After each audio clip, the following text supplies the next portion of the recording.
But now for this week's report on the London-based computer film company, whose work in special effects has contributed to more than 50 movies, among them The Secret Garden and The Hudsucker Proxy.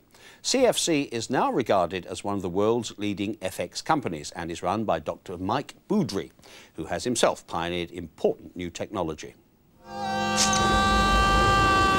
The sequence that stands out for me is our work on The Hudsucker Proxy. The shots where we have Tim Robbins falling through snow, down through 44 floors. That looks so good, it works so well, that that's the one thing that I would point out as being probably the best thing we've done so far. If you're going to use a computer to manipulate an image, you've got to find a way of getting that image into the computer in the first place. And that involves some sort of image scanning device. This is the work that I was given the Academy Award for.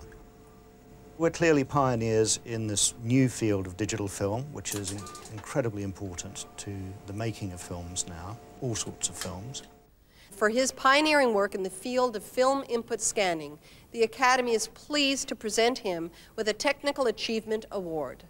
Dr. Boudry. It's always exciting to set out to do something that's never been done before. That's what drives me as a scientist and an engineer is getting there first, doing something that's completely new.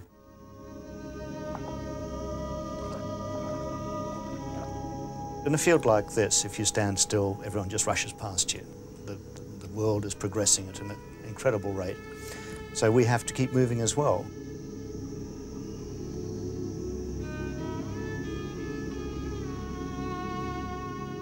As a sort of baseline, the cost of taking a piece of film, getting it into the system, doing something quite trivial to it and putting it back out to film again is several £100 per second of running time.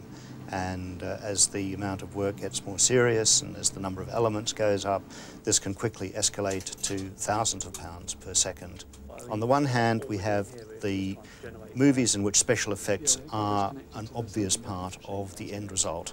And here, in the context of the large budget that is available for these movies, even £1 million worth of special effects can be very good value in bringing the audience to see a film that they would otherwise find no interest in whatsoever. But the whole field of digital effects is not confined to blockbuster effects movies. In ordinary filmmaking, digital manipulation of images now has a very important part to play in simply getting the right shot, looking the way the director wanted it, at the right price. A good example here is The Secret Garden. Nobody thinks of that as a special effects movie, but they needed a bird to sit in a certain place, to look as though it was listening to the little girl, to fly off in a certain direction after the conversation. To train a bird to do that would be very, very difficult. Another example of that is Halcyon Days, which we've recently worked on. They have some shots with a Le Corbusier-style house on a cliff top. The house isn't there. It's also far too windy to build any scenery or anything. So it was decided to build a model instead and to put it in the place where it should be. Have a little line of trees for a garden, and this car drives up to a few flags and nothingness, and then we have a model that we'll drop in. This is shot in a studio in London. So then draw around this shape and have a mat which is used to pull one image through onto another. And then using that, I can put it onto the background. Like that.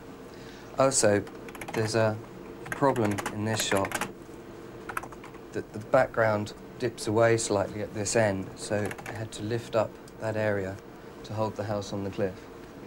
At the moment, we still only work on, at the most, some minutes of each production. A few years ago, we were struggling to work on a few seconds in each production.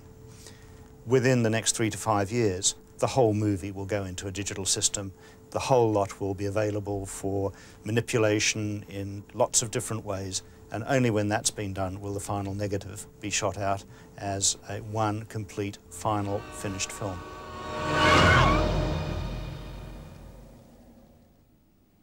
And they used to do it all by mirrors. Oh, by the way, since that report was made, the title of Halcyon Days has been changed to Innocent Lies.